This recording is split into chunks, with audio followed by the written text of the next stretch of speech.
Olá, esse é o RCCast, eu sou a professora Raquel Carvalho e hoje nós vamos tratar do tema da PEC 32, em trâmite no Congresso Nacional, ao fundamento de que faremos reforma administrativa no Brasil.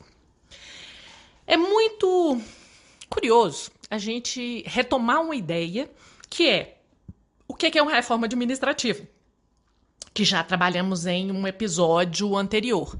Obviamente, não repetindo o que está nesse episódio, mas pensando assim, diante dos termos expressos na PEC 32, nós temos de fato uma reforma administrativa suficiente em todos os aspectos e eixos estruturantes, ou nós temos uma reforma de Estado um tanto quanto disfarçada, sem cumprir a necessidade de transformação nas diversas searas da administração pública, como de fato é necessário em face desse instituto. Se a gente vai fazer reforma administrativa, é preciso que algumas coisas estejam lá.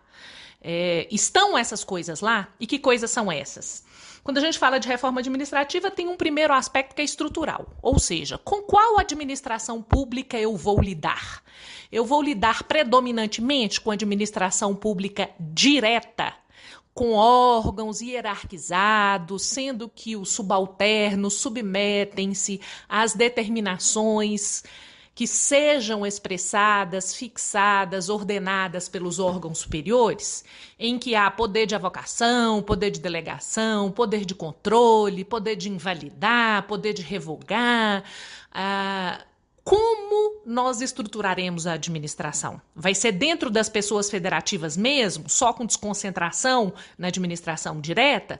Ou nós também trabalharemos com entidades da administração indireta, que vão ter personalidade jurídica própria para atuar em determinadas matérias, como autarquias, exemplo, INSS, Banco Central, agência reguladora e agora o Banco Central, autarquias especiais, com uma maior autonomia que lhe seria reconhecida nos termos do ordenamento vigente. Além disso, fundações públicas, empresas públicas, sociedades de economia mista, todas entidades administrativas com personalidade jurídica própria, ao lado da União, ao lado do Estado, ao lado do município, cumprindo determinadas competências. Ou, diante dessa insuficiência, eu vou trabalhar com um terceiro setor, em que, por diversos vínculos, eu vou incentivar a atividade de pessoas privadas que não tenham interesse público e que queiram convergir seus esforços para realizar as competências que são franqueadas ao setor privado e também fixadas como competências do poder público em qualquer das esferas da federação. Ou mais, eu vou manter a titularidade da competência na pessoa federativa e vou firmar contratos administrativos os mais diversos possíveis, seja uma concessão simples, nos termos da 8987, seja concessão administrativa ou patrocinada, nos termos da lei de PPP, seja formatos novos de se transferir, por exemplo, gestão de patrimônio mais prestação de serviços em bloco, facilities. Qual que é o modelo de administração que nós vamos ter? Existe alguma estrutura nova que esteja na PEC? É uma pergunta a se fazer. Segundo, qual é a infraestrutura de pessoal da administração pública? Quem são essas pessoas que, estando dentro dos órgãos e das entidades administrativas da administração, vão atuar? A primeira pergunta é, como que a administração vai atuar? A segunda pergunta é, atuando a administração por meio da administração direta e indireta, qual é o vínculo das pessoas que dentro dos órgãos da administração direta e entidades da indireta vão exercer a competência? E mais, o que é a atividade que vai ser executada de acordo com critérios de mérito, de conteúdo, de procedimentos, de forma de agir? Essa atividade material do Estado, exercida, a gente sabe, predominantemente pelo Executivo, vai sofrer mudanças? Nós teremos mudanças no conteúdo da ação administrativa? E aí eu vou fazer algumas observações. Analisando a PEC, a gente vê uma primeira pequena ausência. Falo que há grandes ausências, há pequenas ausências, há grandes presenças. Mas a primeira pequena ausência que eu verifico é quanto ao conteúdo, ao aspecto material da ação administrativa. O que a gente vai mudar mesmo para aperfeiçoar o que a administração pública faz com a PEC 32? Falar a verdade, o trem pequeno previsto nessa PEC. É quase nada, gente. É um negócio que você lê a PEC, procura e fala assim, gente, mas não tem assim uma regra de um serviço público, uma prescrição especial, uma exigência especial, nem que seja de tecnologia, que gosta tanto hoje em dia, a gente gosta tanto de tecnologia, né? Fala aí que tem que ter tecnologia, conectividade, fala alguma coisa de mérito, fala alguma coisa de conteúdo, fala alguma coisa do que se faz. Como é que a gente melhora o que se faz? Tem alguma coisa aí que dá uma melhorada? Tem pouco, né, gente? Tem, por exemplo, a parte de princípios, que eu vou falar daqui um pouquinho. Mas, hein? Então, existe uma grande ausência, porque essa é uma pequena ausência, porque os princípios meio que contam, pelo menos teórica, abstrata, e eu não tenho tanta certeza se com veracidade, o que idealmente deveria se cumprir em matéria de norma vinculante de toda a estrutura da administração. Mas vamos pular essa parte e vamos para uma grande ausência, que é a estrutura da administração pública em si. O que a gente tem de previsão em relação à estrutura da administração pública? Quais são os órgãos? Quais são as entidades? Qual é a natureza jurídica deles? Como é que eles atuam? Eles têm que licitar, eles não têm que licitar? Tem alguma coisa que fala de mudança em relação ao modo deles agirem? As atividades que são vinculadas ao regime jurídico desses órgãos públicos, regime jurídico de direito público, e das entidades administrativas, o regime pode ser público ou privado com derrogação de direito público, que aí dá regime híbrido. Quais são as regras que têm novidade para isso? Eu consegui achar uma regra na PEC 32, que propõe a alteração no artigo 37A, que fala de um vínculo de cooperação para execução de serviço público que pode ser firmado com pessoa pública ou privada. Não sei se é tanta inovação, porque a gente já tinha gestão associada de serviço público prevista no artigo 241 da redação original da Constituição de 88. E a gente já tem acordos possíveis com entidades privadas, seja com fim lucrativo, sem fim lucrativo, que seja empresa que busca lucro, não importa, está tudo autorizado, né? Desde a Lei 8666, passando, por exemplo, pelos vínculos de concessão simples, ou da lei de PPP, ou contratos de facilities, ou seja lá que diabo que se trata. Quando se trata de competência pública, a gente já tem a possibilidade de cooperação. Se for cooperação com interesse convergente, a gente tem convênio, desde que mundo é mundo. Tudo bem que as regras de convênio são bem ruins no nosso ordenamento tradicionalmente. Mas, independente disso, não é exatamente uma reforma. Estou reformando, trazendo uma coisa nova. E aí já me coloco em relação a esse dispositivo meio com o pé atrás, porque não pode ser um dispositivo que traz mais do mesmo, vocês concordam? Se eu já tenho convênio, se eu já tenho 8666, se eu já tenho 8987, se eu já tenho lei de PPP, se eu já tenho lei que fala do contrato de facilities, eu não posso mudar a Constituição para falar exatamente o que eu já tenho. E aí eu quero bem que a gente olhe depois o que eles estão querendo com isso. Porque do jeito que tá, tão bonitinho, né? Acho lindo falar assim, vamos ter uma cooperação para executar serviço público com pessoa pública ou privada. Pode compartilhar a infraestrutura toda. Aí você fala assim, sim, e nós estamos caminhando para onde? Porque eu confesso a vocês, toda vez que eu tenho a oportunidade de falar sobre a PEC 32, eu conto qual foi a minha visão em face da PEC. Por natureza, uma visão mineira. E aí eu explico. Mineiro, a gente é um povo que a gente, em princípio, gosta das coisas. Mineiro não é aquele povo assim despeitado que antes de você falar, ele já vai te ataiando. Aqui em Minas a gente não fala atalhando, não. A gente fala assim, já vai ataiando a pessoa. E a gente não ataia a pessoa e já para criticar o que a pessoa está fazendo, não. Antes da gente atalhar a pessoa, a gente fala assim, olha, coisa boa. Eu falo que eu conheço alguém, eu já gosto da pessoa. Eu começo gostando. Isso é uma coisa certa na vida. Ao mesmo tempo, a gente não leva uma pessoa que a gente acabou de conhecer para dentro de casa, vocês concordam comigo? Porque, né? Psicopata tem aí, gente, o tempo todo. Tem hora que a gente convive com eles 2, 3 décadas e só descobre depois. Então é melhor conviver um tiquinho para aqueles mais fáceis da gente identificar, a gente não levar para dentro de casa, para não levar para dentro da cozinha da gente. Mineiro é assim, a gente gosta das pessoas e fica olhando para ela assim de lado, prestando atenção no que ela está fazendo, não no que ela está falando, mas no que ela está fazendo. E a gente fica olhando, desconfiado, relacionando bem, gostando, mas desconfiado. Assim que eu fui com a PEC, eu fui gostando e desconfiada, prestando atenção no que está lá mesmo e não no que disseram que está. O que realmente esses institutos viabilizam na realidade da administração. E não o que dizem que esses estudos novos, esses novos institutos, viabilizariam abstrata e teoricamente. É preciso ter um pouco de atenção com o que as coisas são. Sabe o que a coisa é? Foca no que a coisa é. Não foca no que se diz que a coisa é.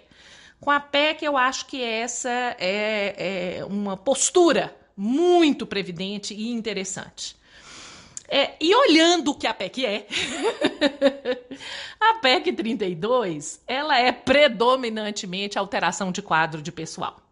A gente pega o Estado e a gente vai mudar regime jurídico de servidor, a gente vai, no máximo, fazer umas previsões para chefe do executivo, a gente estará ali preocupado com o que é que nós vamos fazer com os servidores públicos. E eu confesso a vocês que, prestando atenção nas regras, não me veio a sensação, a percepção, é mais que a sensação, não me veio a percepção de que nós estamos com a PEC, de fato, procurando o que se diz que se procura com ela, que é o aperfeiçoamento e proteger os bons servidores. Não existe um foco em como vamos aperfeiçoar a atividade administrativa e a administração pública. Ao meu sentir e ao meu perceber, a PEC, ela quer saber como vamos ter gente trabalhando que custe menos. E quando a gente observa o que vem na apresentação da PEC, se afirma, por exemplo, os salários do setor público são muito maiores que o salário do setor privado. Então, se a gente olhar, por exemplo, o judiciário federal e estadual, a média é 14 mil e 10 mil reais. E os salários do legislativo e executivo federal é 9 mil e 8 mil. Eu vou contar para vocês uma coisa. Estão olhando bem para uma parte pequena do Estado brasileiro, né? Porque eles olharam assim, para as ilhas de independência do poder judiciário, que tem autonomia orçamentária, que tem uma função constitucional protegida de todos os modos, tendo em vista ser a última palavra sobre o direito no país. E eles estão olhando para o Executivo Federal. Aliás, eu acho que eles estão olhando para a média e para cima do Executivo Federal. E isso é uma coisa que essa PEC me impressionou. Quando eu leio a PEC, fica muito claro que é um olhar federal da bolha. A PEC, a meu ver, ela não foi construída com os pés no chão do município.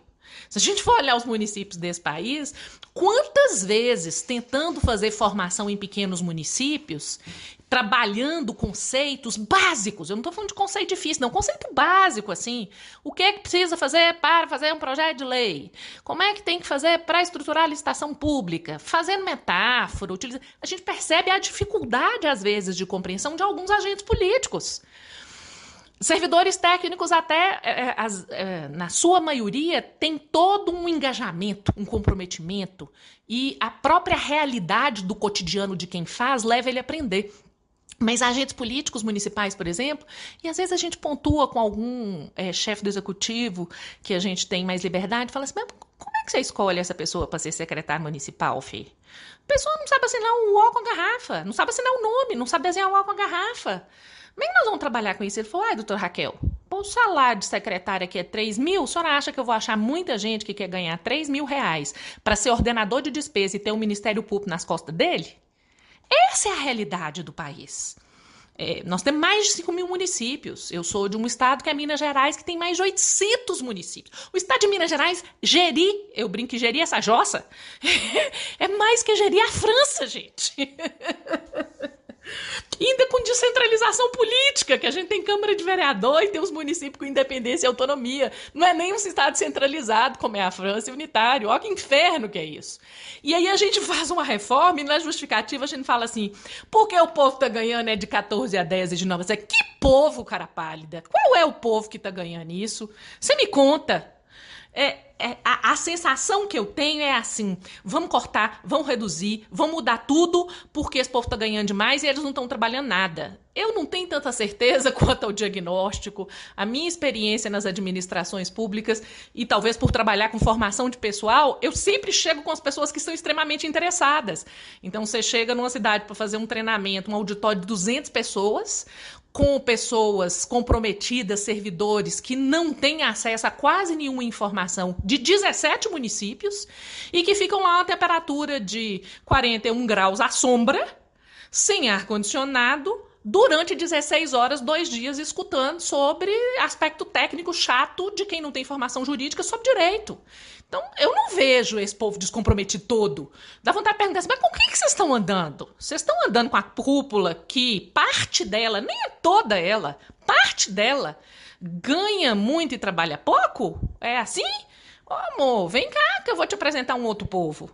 Porque se a gente tá pensando em reformar a administração pública brasileira, que bom que seria conhecer o Brasil, né? Eu acho tão bom, acho uma coisa ótima. Enfim, eu acho que a visão da reforma é reducionista. A PEC 32, a meu ver, ela é reducionista. Ela não entra, gente. As pessoas falam assim, então o que tinha que entrar? Que é umas coisinhas básicas que a gente descobriu que é importante. Por exemplo, reconhecer a função de controle. Como não tem a função de controle? Tem judiciário, tem tudo espalhado na Constituição, né? Ninguém fala de uma função de controle organizada, ninguém fala do controle interno, fala um pouco ali do Tribunal de Contas, que é uma instituição que já tinha alguma capacidade de repercussão na redação do texto da Constituição de 88 originariamente. O Poder Judiciário é controle externo. Hoje a gente está vendo a importância do controle interno da atividade administrativa. Tem nada ali. A gente está vendo que controle repressivo não adianta nada. Eu falo que controle repressivo é igual quando você chega numa roça e abre uma porteira e passa um gado. E no final lá daquela área que a gente chama de manga tem um rio. E aí vai o gado caminhando. Quem chega primeiro bebe água limpa. Quem chega depois, as vacas, os bois, os bezerros que chega depois, bebe água suja. O controle externo no Brasil, ele normalmente é a posteriori, é quem tá lá no último, a posteriori, e só bebe água suja. Depois que já desgraçou tudo, já não resolveu nada. O que a gente tá descobrindo no Brasil? Que a gente precisa de controle preventivo, a gente precisa de programa de integridade, sabe esse nome bonito, compliance? Por que não trabalha a ideia de compliance na Constituição Federal, pelo amor de Nossa Senhora? Se é isso que a gente verifica, que tem um potencial de repercussão positiva e de transformação efetiva na realidade administrativa do Estado. Pergunto eu, respondo eu. Sabe por que não põe? Porque dá trabalho, né? Não é só assim, numa canetada eu altero estruturas de vínculo para eu poder pôr quem eu quero e tirar quem eu quero. Isso, compliance, procedimentos, mesmo a coisa da estrutura da administração, dos princípios, não consta do texto da PEC. Por isso que eu digo que ela é uma PEC reducionista. Ela é reducionista e eu vou dizer mais para vocês. É bem cara de pau. Porque ela fala assim, o que eu tô querendo é segurança jurídica. Aí que eu começo gostando, né? Vocês sabem que eu começo gostando. Então vou descobrir o que tem de segurança jurídica, que eu não descobri. Eu sou limitada mesmo. Aí vou ler a apresentação da PEC, porque eu não descobri sozinha lendo a PEC. Vou ler a apresentação para ver o que eu deixei passar, porque às vezes a limitação é da gente. Aí tá lá. Eixo de segurança jurídica. Todos os agentes público ainda. Já me irritou que não concordou, mas deixa pra lá. Aí puxa um quadrinho e coloca assim, lei de improbidade, marco legal do sistema de controle. Eles acham que segurança jurídica é punir as pessoas e fiscalizar as pessoas. Não fala na própria PEC de compliance, fala que vai ter um marco legal do sistema de controle a dispôs, que ninguém sabe que a dispôs é esse, e lei de improbidade, que é uma lei que a gente aplica quando já se quebrou o padrão ético exigível de quem trabalha no poder público ou de quem se relaciona com o poder público. Eles acham que quando já danou tudo, ou para fiscalizar quem atua, é que é segurança jurídica. Jesus amado, mas ninguém estudou direito constitucional e administrativo antes de fazer essa PEC, não? E aí eu vou dizer para vocês, fala que tem segurança, fala que tem proteção dos servidores. Aí eu falo, mas proteger como? Ah, vai proteger os bons servidores. A gente vai ter um desenho de modelo de alta direção no podcast que eu vou tratar das alterações das estruturas de regime jurídico, vocês vão ver que o modelo de autodireção é assim: põe quem quer, tira quem quer. Nas atribuições de direção, as chefia e assessoramento, que somem, não é mais assim, não vai ser assim. É uma autodireção muito confuso. Diz que é um modelo bom que vai ter, gente. E que vai ter gestão por desempenho. Aí eu falei, mas onde que está a gestão por desempenho nessa PEC? Eu hei de descobrir. Aí eu descobri que no artigo 41A fala assim: a lei disporá sobre gestão de desempenho. Então a mudança da PEC é falar que vai ter uma lei que vai ser. Ótimo. Aí tem outra gestão de desempenho, que é o desligamento por gestão de desempenho. Você vê que a preocupação deles é com a entrada e com a saída. Eu vou contar para vocês. Aí eu já começo a não gostar, porque eu vou com o coração limpo, falando cadê a segurança jurídica, vamos falar dela que é boa, vamos falar da gestão de desempenho. A gente não acha nada, o que acha não é verdade, quando lê na PEC não corresponde. Sabe a história que você descobre a psicopatia e não leva ela para dentro de casa? Eu tô nessa parte. E tem uma coisa que a gente pensa em gestão de desempenho, que é: a gente precisa de sistema de coordenação, a gente precisa de um Estado em rede, articulado, com os nós de convergência que funcionem, com planos nas organizações que permitam o exercício das competências. Gestão de desempenho, você tem que investir no quadro de pessoal da administração, nos servidores públicos. Tem nada disso. Aliás, some com a parte das escolas de governo. Eles estão tão preocupados com o desempenho que a parte básica, que é: ninguém melhora sem formação. Para ter formação, o mais barato e eficiente tem se mostrado escola de governo. Escola da AGU, Instituto Serzelê do Tribunal de Contas da União, escolas dos tribunais de justiça, algumas advocacias públicas que têm escolas boas. É isso. E some. Não tem essa parte mais com a PEC, não. A gente dá uma substituída, porque a gente vai ter gestão de desempenho mesmo com a lei que disporá. E na continuidade dessa coisa, que é essa altura, eu já não estou mais com o coração tão aberto, que é aquela história. A gente começa gostando, mas começa bem prestando atenção se é para continuar gostando mesmo. A gente analisa algo que, em relação à ação administrativa, tem encontrado parâmetros muito relevantes, principalmente nas situações mais problemáticas, que são os princípios. Em relação aos princípios, eu queria fazer algumas observações. Primeiro, eles parecem absolutamente desconectados do restante da PEC. A minha sensação é que eles falam uma coisa e a PEC estrutura e fala de regras outras. Teve uma palestra que eu dividi com a professora Lígia Mello, em que ela fala exatamente isso. Ela fala assim, olha, se você olha os princípios, lógico que ela não fala se você olha porque ela não é mineira, né? Se você olha o conjunto de princípios que é colocado como novidade no artigo 37 caput da Constituição, eles não têm nenhuma conexão direta com o restante da PEC. E aí ela dá o exemplo, eficiência, que já estava antes. E outros princípios. Onde é que a gente encontra na PEC regras que permitam que os servidores sejam mais eficientes, que atuem com boa governança, que adotem inovações? Não tem. Então, é uma coisa que a gente bota lá, aí fala assim, mas bota, Raquel, lá, que é o ideal a se alcançar. Eu vou confessar para vocês, eu sou apaixonada por princípio como norma de baixa densidade normativa, que estabelece como ideal o lugar para onde a gente tem que levar o poder público. Eu acho incrível que a gente conte assim, tem que ter publicidade, tem que ter moralidade, tem que ter eficiência, tem que ter isonomia, tem que ter legalidade. Eu brinco que no livro de Direito Administrativo, curso que eu publiquei em 2008, eu já falava em 300 páginas sobre princípio. Agora, a gente tem que prestar atenção no momento em que a PEC 32 vem. A PEC 32 vem em 2020. 2020 é um momento que, para o direito administrativo, vive-se claramente uma bipolaridade científica. A bipolaridade que a gente encontra política no mundo, no direito administrativo, ela chega na própria compreensão da ciência do direito administrativo e na compreensão da função dos princípios. Então, a gente claramente tem as pessoas que consideram que a hermenêutica dos princípios pode sim ter resultados no processo de aplicação que, respeitando os limites desse processo, incorpore cautelas indispensáveis nessa hermenêutica para que a gente tenha resultados positivos na definição das normas que vão vincular o Estado, e aqueles que falam que, princípio é instrumento de arbítrio. Isso aqui é bobagem, é norma de baixa densidade normativa, cada um tira dos princípios a resposta que quiser. E aí a gente tem uma histeria de princípios e um arbítrio absolutamente intolerável. Essa bipolaridade, que é uma bipolaridade que a gente vive claramente no âmbito da ciência do direito administrativo, ela, na PEC 32, tem como um elemento, eu vou falar aqui, um elemento dessa bipolaridade científica, na compreensão do próprio direito administrativo e dos princípios, ela tem como um elemento uma inserção volumosa de princípios, porque o caput do artigo 37 da Constituição, na redação já posterior à emenda constitucional 19 de 98, falava em legalidade, impessoalidade, moralidade, publicidade e eficiência.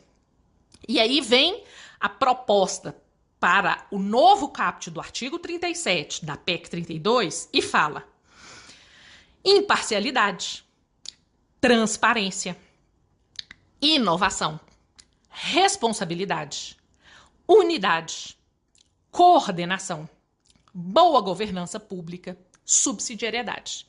Além daqueles 5. Então, a gente já tinha 5. Originariamente, na Constituição de 88 tinha 4, veio a emenda constitucional 19, botou eficiência, ficamos 5, e agora eles querem impor mais 8 princípios. É uma inserção volumosa. As pessoas falam assim, isso é implicância. Tá vendo? Começou gostando, agora já está implicante. Por quê? Porque em matéria de atuação, eles já vêm com 8 ou 9 princípios que vão ajudar a estrutura da administração pública a atuar. E aí eu vou contar uma coisa para vocês. Vão não. E não vão não, porque esses princípios foram enumerados aí sem qualquer correspondência à produção do conhecimento da ciência do direito administrativo e à própria aplicação por parte dos tribunais, inclusive pelo Supremo Tribunal Federal. Vamos pensar na ciência do direito administrativo. Tem alguns métodos que são utilizados para você identificar princípios que não estejam expressos na Constituição. Um método é chamado indutivo, o outro é chamado dedutivo. Os dois métodos permitem que você identifique a presença de princípios. Vamos pensar no método indutivo. O método indutivo, ele permite o quê? Ele permite que, a partir de regras específicas do ordenamento, nós consigamos identificar normas de maior densidade normativa que sirvam de pano de fundo. É o caso quando eu analiso a competência do presidente da República para vetar projeto de lei contrário ao bem comum, aliado à regra de é possível desapropriar em nome da utilidade pública, do interesse público, desapropriação por utilidade pública, com indenização prévia justa em dinheiro. Eu tenho uma série de regras na Constituição que me contam assim: o interesse da sociedade como um todo é maior do que o interesse de cada um dos cidadãos isoladamente quando estejam em tensão e não haja uma convergência natural, possível e equacionável. O que é isso? De regras da Constituição eu tirei um princípio maior, que é o da supremacia do interesse público. É um princípio implícito, mas que é possível de você induzir de regras mais específicas a existência dessa norma de maior densidade normativa. Ok. Existe o princípio dedutivo. O dedutivo é o contrário. Eu pego uma norma grandona, de baixa densidade normativa, e tiro uma norma menor. Por exemplo, do princípio da moralidade, eu extraio a parte que fala da boa-fé objetiva, que é uma exigência em relação à administração pública como um todo e tem orientado a interpretação das ações do poder público, seja nos contratos, seja em relação a políticas públicas, atividades de fomento, em situações em que se exige a boa-fé objetiva do poder público. Isso a ciência do direito administrativo vem produzindo na tentativa de identificar com cientificidade quais são os princípios que não estão escritinhos, mas que a gente pode reconhecer a existência. Esses princípios implícitos, tem alguns que são relevantíssimos. Que se a gente olha, por exemplo, as grandes questões que ensejaram conflitos, os quais foram resolvidos, seja na esfera administrativa, seja na cúpula do judiciário no STF, a gente percebe que esses princípios foram utilizados como os critérios retores das soluções que foram encontradas. E aí nós temos, por exemplo, o princípio da segurança jurídica, o princípio da proporcionalidade e da razoabilidade, o princípio da motivação. São princípios que não estão escritos no texto constitucional, mas que quando eu falo no Estado democrático de direito, está claro que quem exerce esse poder, que é do povo, tem que explicar as razões pelas quais exerce o poder. Daí vem o princípio da motivação. A ideia de segurança jurídica ela é possível de ser induzida de vários dispositivos específicos, regrinhas da Constituição. A regra que protege direito adquirido, ato jurídico perfeito, coisa julgada. Então, a gente consegue na Constituição induzir ou deduzir princípios que têm sido invocados. Vocês percebem que nenhum desses princípios está na PEC 32? Não fala de proporcionalidade, não fala de razoabilidade, não fala de segurança jurídica, não fala de motivação. São alguns dos princípios que melhor e mais tem ensejado a determinação de qual norma orientará a conduta da administração depois do processo de interpretação. E, ao mesmo tempo, não entra o que precisa. Outra grande ausência em relação aos princípios, os que são necessários e que já estão pacificados e que têm comprovadamente importância, relevância. É lógico que a gente não reconhece um princípio só pela relevância, porque ninguém aqui adota empirismo. Mas veja, se já está comprovada a relevância, já tem toda uma estruturação preliminar científica, por que não incorporá-los? E mais, por que incorporar os que ninguém falava deles? Por que fazê-lo? Por que não fazê-lo? Igual a escolinha do professor Raimundo, né? Por que incorporá-los? E por que não incorporar o que precisa? E por que incorporar o que não precisa? Por que incorporar o que não precisa? E aí vocês vão falar assim, mas o que é que não precisa, por exemplo? Imparcialidade. Se eu já tenho a impessoalidade, o princípio da impessoalidade já estava lá. Pra que está falando de imparcialidade? Aí as pessoas falam assim, Raquel, mas imparcialidade é o quê? Para mim, a imparcialidade é uma parte da impessoalidade.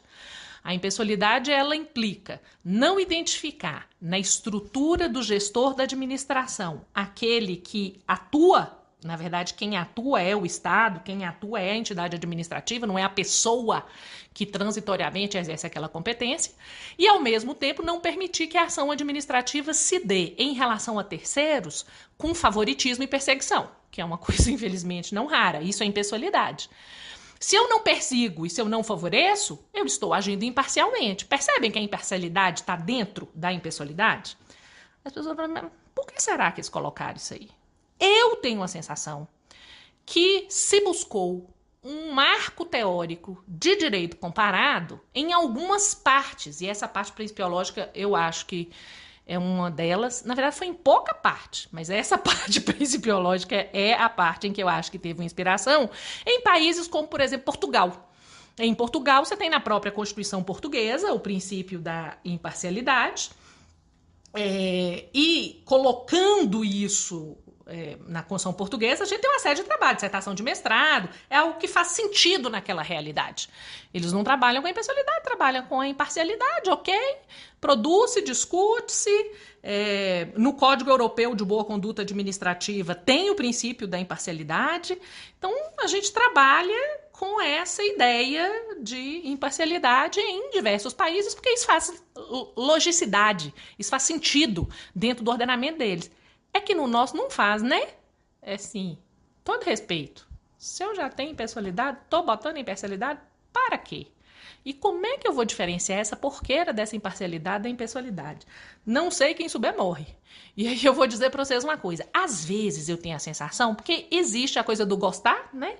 Aí eu falo assim, colocou porque pegou de outro país e não tá sabendo muito bem o que tá fazendo, incorporou de qualquer jeito, para parecer que é legal, inteligente e tá fazendo um negócio muito bacana. Que é um jeito de entender isso. Outro jeito, quando a gente vai lendo o resto da PEC, vendo o que vai atrás, é assim. Não subestime a inteligência de quem está estruturando algo que não é fácil, que é uma reforma administrativa. Não cometa esse erro. E tem dois jeitos da gente deixar que uma coisa dê errado. Você pode combatê-la de cara, então tirar, por exemplo, moralidade, impessoalidade e eficiência do texto constitucional, o que, na verdade, traria um impacto e uma reação impossíveis, a meu ver, de serem equacionados. O impacto disso seria de um tsunami e a reação imediata contrária. E existe a técnica de você dar corda para a criatura suicidar, né? Então já tem um ambiente contrário a princípios, que fala da histeria, da multiplicidade, da vagueza que enseja o arbítrio administrativo e o arbítrio judicial. Aí o que eu faço? Em vez de colocar princípios que vão de fato solucionar, eu boto um tanto de princípio que não serve para nada e que só vai criar o caos. E aí eu falo o quê? Eu esvazio o princípio como um parâmetro normativo que de fato pode ensejar a administração pública. Eu dou corda para o suicídio, entendem? E tem uma coisa que é assim nessa estratégia, e eu mencionei isso no podcast que eu tratei da reforma administrativa em sentido abstrato. Você muda para não mudar. Então eu não quero, na verdade, mudar e dar novos princípios que resolvam. Eu quero dar mais uma tizumbada. Então, como eu quero dar mais uma tizumbada, eu mudo para não mudar. Aliás, eu mudo para piorar. Eu mudo para acabar. E sem dizer que estou acabando. Compreendem que a gente está começando a chegar perto das pitadas de psicopatia? Existe um olhar, que foi meu olhar inicial, que é assim, só buscou aqui, acho que isso não significa nada. Mas a gente vai lendo o resto da PEC, a gente vai falando assim, será mesmo? Por que que em vez de colocar motivação, vem e me bota transparência? Mas, gente, transparência... a publicidade, ela é maior que a transparência, porque a transparência, ela vem da publicidade. E para eu ter transparência, eu preciso necessariamente de motivação. Se eu não tenho a explicação das razões fáticas, das razões jurídicas, das consequências do que eu estou realizando no Estado, eu não vou conseguir ter transparência. Nem ativa, nem passiva, nem nada. Eu posso até publicar quantas vezes quiser, eu posso responder quantos pedidos de informação quiser. Ninguém vai entender. Isso não é transparência. A gente precisa de, efetivamente, motivação como instrumento da transparência. Por que não bota motivação e bota transparência, né? Quem souber, me conta, por favor. E aí tem outras regras que eu fiquei cá me perguntando, assim, por exemplo, inovação. Inovação vai ser um princípio da administração pública toda? A gente vai ter que agir agora só com inovação. Não tem nenhuma seara que eu vou ter que preservar. Eu vou inspirar toda a administração pública. Vamos definir inovação. Inovação é novidade, é o que não tem antes. E aí eu vou dizer para vocês uma coisa. Quem acha que vai inventar como é que galinha bota ovo a vida inteira, tá muito errado. Tem hora, gente, que a galinha botou o ovo, quebra, frita e come. Já tá ali, desde que o mundo é mundo. Aproveita. Proteína, baixo carboidrato, menos inflamação no corpinho, né? Então eu tô aqui numa pandemia, primeiras semanas. Preciso de álcool gel, preciso de máscara, preciso de luva. Não dá tempo de fazer nada. O vírus tá chegando e o povo tá entrando na UTI e o pau tá quebrando. Faz o quê? Faz requisição administrativa. Faz. Para sempre, não. O período necessário para estruturar as contratações diretas, para passar uma lei no Congresso Nacional igual passaram, para estabelecer novos marcos normativos. Enquanto isso, a gente usa a velha e boa requisição. A requisição numa pandemia é um velho e bom ato administrativo em diversas realidades. Tem situação na administração que para de querer inventar a novidade. A roda gira. Já inventaram a roda gira. Como diz uma afilhada minha sensacional, perguntado para ela assim, se não tivesse inventado a roda, ia acontecer o quê? Ela respondeu, a gente ia ter que caminhar muito a pé. Que coisa genial, isso é genial. Eu vou falar a verdade, já inventaram a roda, a gente já não caminha a pé. Tem outras coisas que a gente pode estabelecer de inovação. Então, em vez de um poder de polícia punitivo, sem resultados, vamos tentar a consensualização dentro do poder de polícia?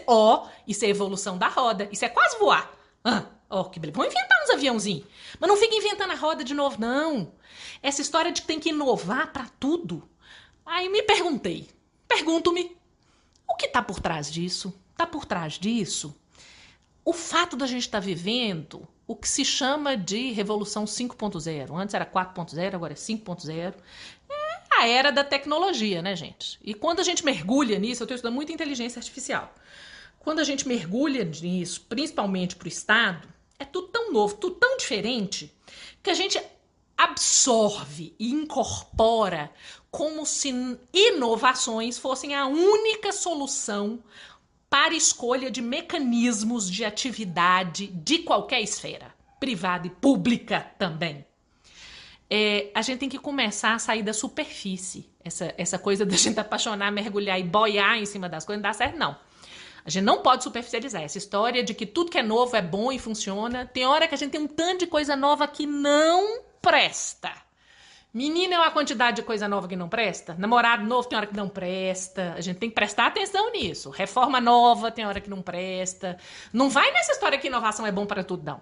Vou dar um exemplo. Uma das grandes inovações que se tem apontado como positivas, e eu acho que é positiva. Digitalização do serviço público. Digitalizar serviço público é uma inovação tecnológica relevantíssima e importantíssima. Sozinha funciona? Não.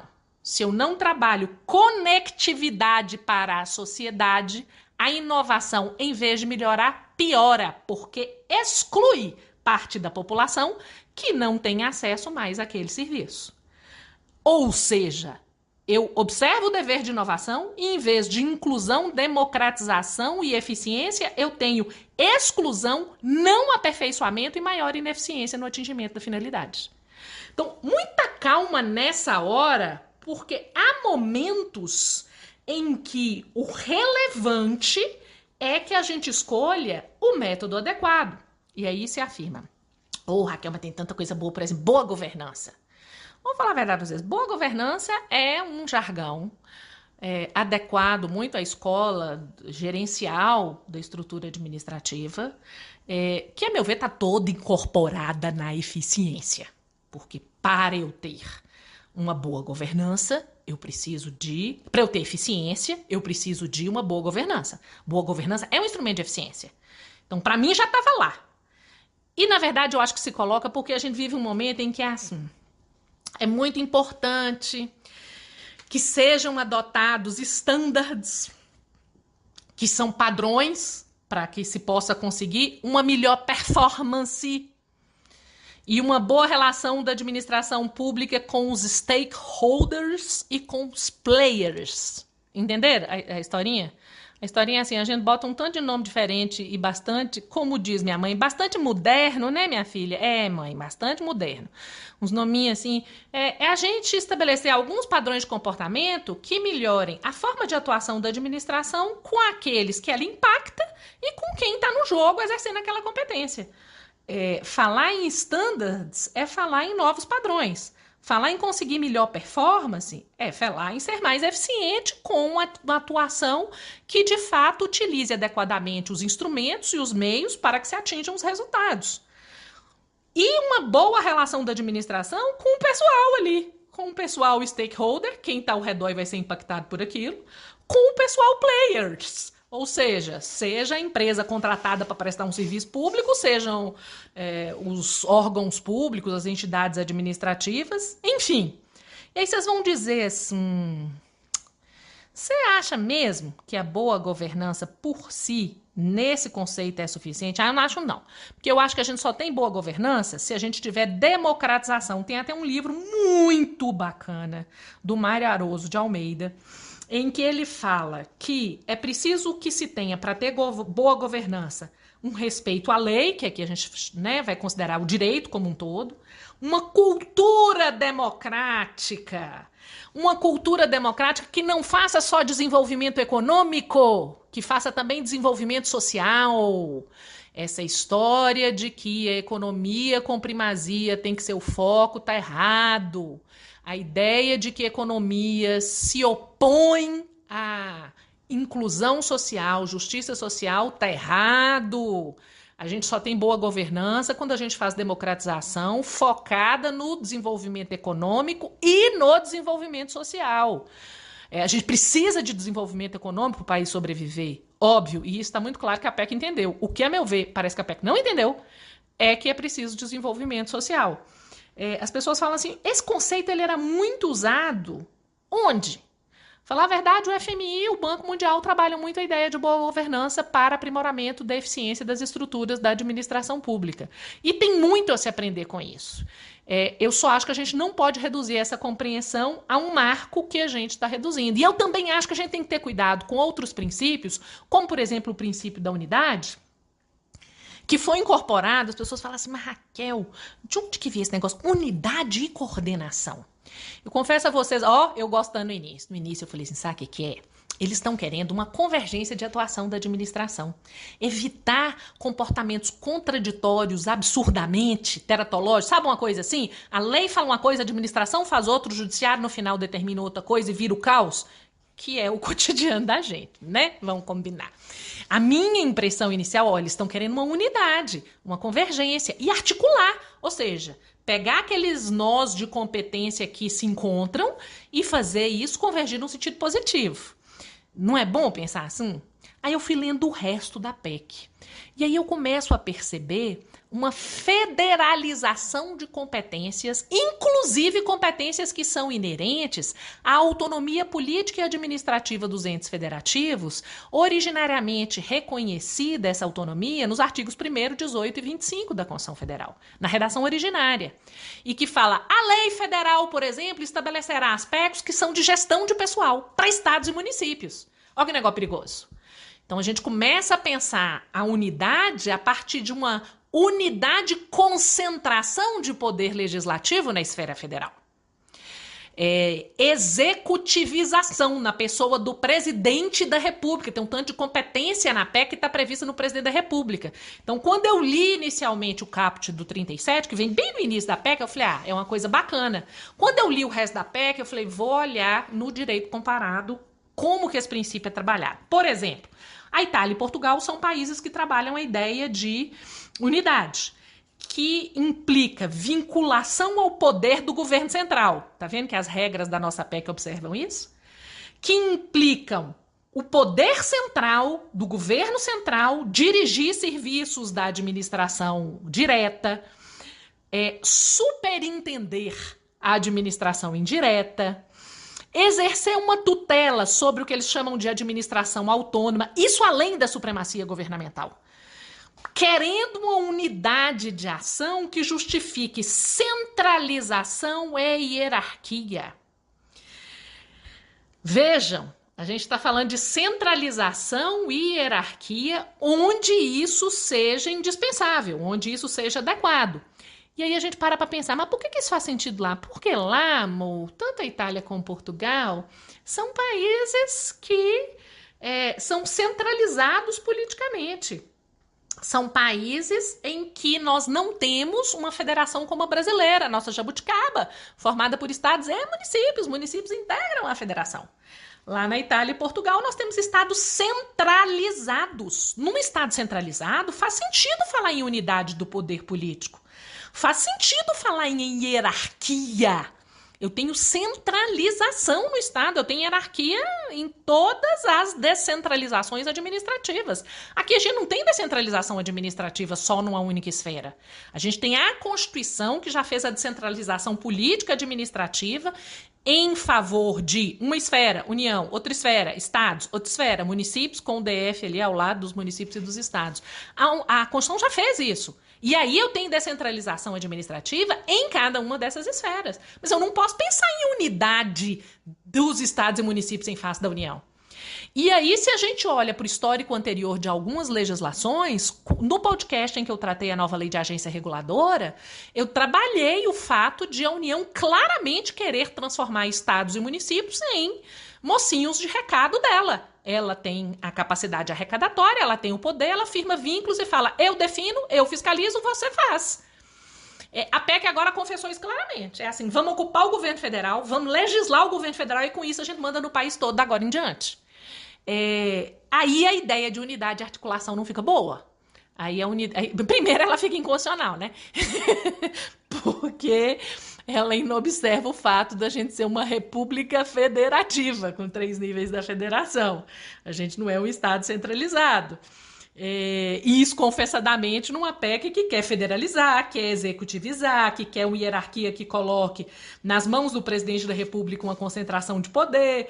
E isso aliado a uma dimensão fiscal, que já é um problema originário da Constituição, muita capacidade arrecadatória na União, com fundos que deixam municípios e estados de pires na mão em face da União Federal, é algo que a gente precisa ter um determinado cuidado. Eu não sei se vocês estão percebendo que esses princípios novos são meio complicados.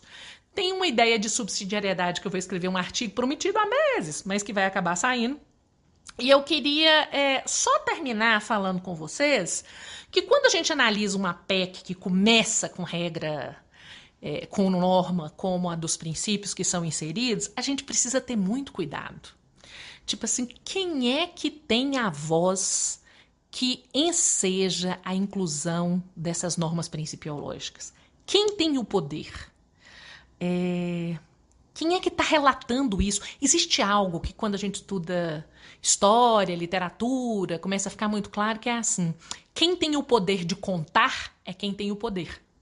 Então, com a PEC, se está contando uma história de uma administração pública que a gente não vai mudar o que ela faz, a gente não vai mudar a estrutura com a qual ela se apresenta, a gente vai mudar um quadro de pessoal. E aí há uma apropriação de uma insatisfação social com esse quadro de pessoal que se convencionou dizer é incompetente, é preguiçoso, custa caro. E, a meu ver, sem muitos dados que justifiquem isso. No âmbito jurídico, a gente ainda trabalha muito amadoristicamente. A ciência política tem feito uma análise muito melhor, porque trabalha com pesquisa, né? Pesquisa científica. A pesquisa no âmbito do direito, ela ainda é rara. E boa parte dela está comprometida ideologicamente. E isso é muito complicado. Então, quando a gente analisa uma PEC que muda parâmetro científico que vai repercutir em toda a compreensão de princípios utilizados para definir os maiores problemas da administração pública. Sem uma pesquisa segura, sem prestar atenção na voz do poder que está por trás daquilo. Eu aconselho vocês a gente ter um pouco de cuidado. Eu acho que está num momento de reflexão. E aí as pessoas falam assim, de que lado você está? Você está contra ou a favor da PEC? Eu vou dizer para vocês, a prioristicamente, nenhum jurista pode estar nem a favor nem contra. A gente precisa examinar e verificar o que está ali. Eu confesso a vocês que o que eu examinei aqui em relação aos princípios, eu não gostei. E o que eu examinei em relação ao todo, eu também não gostei. E as pessoas falam assim, o que você sugeriria? Menino, me dá essa pena, que eu vou botar umas coisas aí bonitas e que vão resolver mesmo.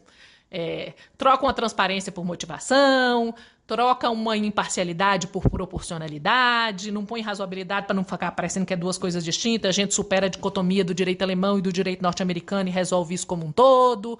Vamos falar de segurança jurídica, vamos falar de boa-fé objetiva. Olha, tem tanta coisa boa para colocar aí. Estamos às ordens, eu acho que vocês também têm umas ideias bem bacanas. Por hoje, esta é a análise em relação à PEC, que eu acho que já vai permitir um amadurecimento interessante.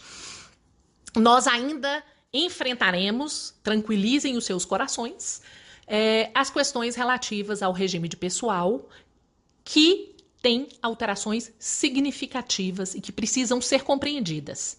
De onde saímos, para onde vamos. Já compreendemos isso em relação aos princípios, e eu aguardo vocês no podcast em que trataremos esta matéria. Muito obrigada, um grande abraço e até mais.